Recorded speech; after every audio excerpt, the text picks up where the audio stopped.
Hola, bienvenidos. En este vídeo vamos a explicar qué es una epistasia y qué tipos de epistasia existen. La epistasia es un concepto muy importante dentro del bloque de genética y esta explicación que vamos a hacer en este vídeo seguramente va a quedar un poco abstracta, porque esto como mejor se ve y como mejor se comprende, pues es poniendo ejemplos concretos y haciendo problemas concretos. Pero eso, para no hacer un vídeo larguísimo que sea demasiado pesado, lo vamos a dejar para otros vídeos. Entonces este va a ser un vídeo breve y hablaremos de qué es la epistasia y qué tipos existen. Tenéis que tener claro los conceptos relacionados con las leyes de Mendel, ¿vale? Se supone que si estáis estudiando epistasia, conocéis, entendéis las leyes de Mendel. Por si alguien tiene problemas con eso, os dejo por ahí los vídeos correspondientes.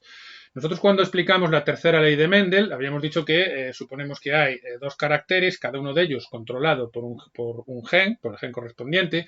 Si estamos hablando de plantas de guisante, imaginaos que tenemos un gen para el color de la semilla con sus dos alelos, semilla amarilla, semilla verde. Estos serían los genotipos y fenotipos. Fijaos que el amarillo es dominante sobre el verde. Y tenemos otro gen en el que nos controla la forma de la semilla. Aquí tenemos dos alelos, dos variantes. Un alelo, una variante para semilla lisa y otro alelo que determina semilla rugosa.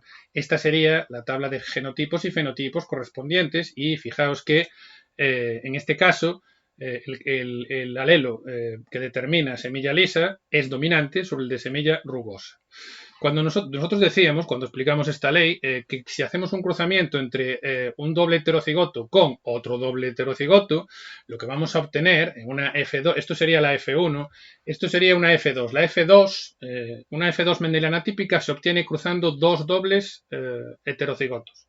Estos son los gametos que forman uno de los individuos, estos son los gametos que forma el otro, y en este cuadro de Punnett tenemos los genotipos. Si nosotros aquí, en vez de considerar los genotipos, qué alelos están presentes, consideramos los fenotipos, es decir, cómo es la manifestación del carácter, si es amarilla o verde la semilla y si es lisa o rugosa, las frecuencias de fenotipos, frecuencias fenotípicas, son estas de aquí.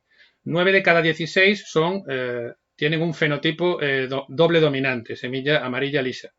3 de cada 16 tienen un fenotipo que es recesivo dominante, semilla verde lisa. Otros 3 de cada 16 tienen un fenotipo que es dominante, recesivo, en este caso semilla amarilla rugosa, y 1 de cada 16 tiene un fenotipo que es doble recesivo, es decir, semilla verde y rugosa. Bueno, pues esta frecuencia 9331, como decimos, es importante porque es la frecuencia típica clásica de una F2 mendeliana. Esto nos va a servir en muchas ocasiones para detectar la epistasia, porque cuando tengamos epistasia se nos va a alterar esa frecuencia típica 9331 en una F2. Entonces ahora ya sí, después de esta breve introducción, ¿qué es la epistasia?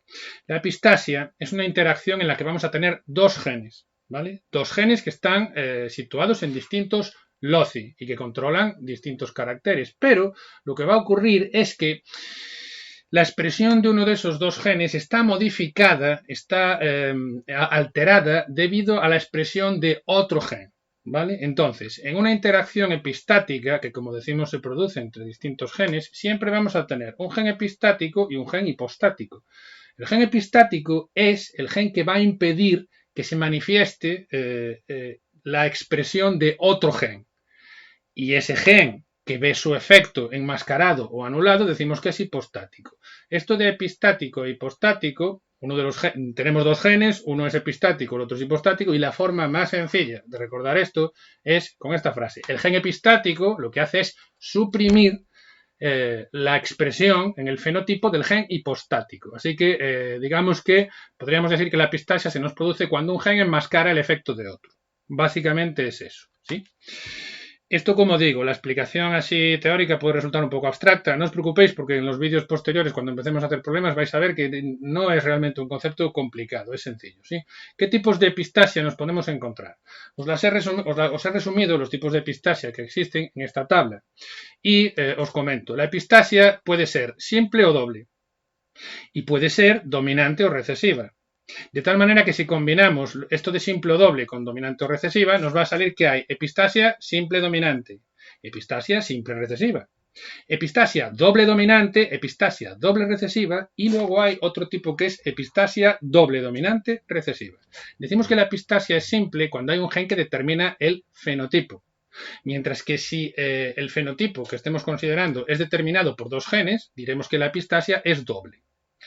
La epistasia va a ser dominante cuando es un alelo dominante el que nos determina el fenotipo y diremos que es recesiva cuando es un alelo recesivo que por supuesto tiene que estar en doble dosis. Estaríamos considerando un homocigoto recesivo con dos alelos recesivos porque sabéis que los alelos recesivos solo se manifiestan en el homocigoto. Bueno, pues en la epistasia recesiva, un alelo recesivo determina el fenotipo.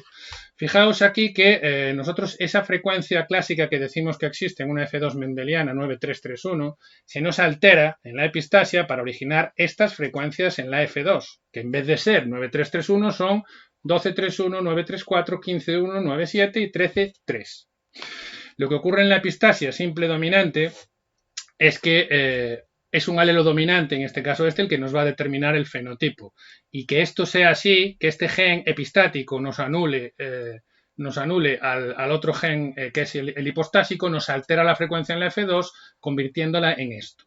En la epistasia simple recesiva es este genotipo el que suprime a estos dos. En la epistasia doble dominante lo que tenemos es que este genotipo y este de aquí originan exactamente el mismo fenotipo. Veis que eso no es normal, eso en la genética mendeliana clásica no es normal. Aquí sí. En la epistasia doble recesiva tenemos que estos dos genotipos, los homocigotos recesivos, dan el mismo fenotipo. Y en este tipo de epistasia, en la epistasia doble dominante recesiva, lo que tenemos es que se obtiene el mismo fenotipo con el alelo dominante de un gen y con el recesivo del otro en doble dosis. ¿Vale? Entonces, esto como digo, la forma de detectar ante qué tipo de epistasia estamos es, si nosotros tenemos las frecuencias de fenotipos en la F2, hay que saber a qué tipo de epistasia corresponde cada una de estas frecuencias y podremos determinar el tipo de epistasia.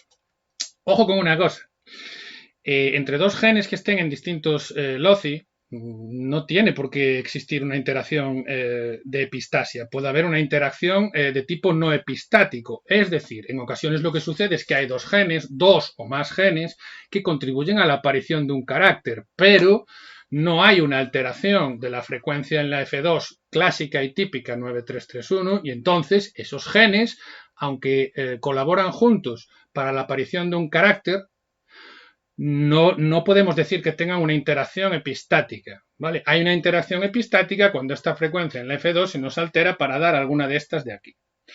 Bueno, pues como os decía, no voy a alargar mucho más este vídeo. Sé que esto es así muy conceptual y muy teórico, pero como os digo, veréis que al empezar a hacer los problemas, pues no es tan complicado como parece. Como siempre, espero que os haya sido un vídeo útil. Si me queréis comentar algo, me lo dejáis abajo en la caja de comentarios y hasta la próxima.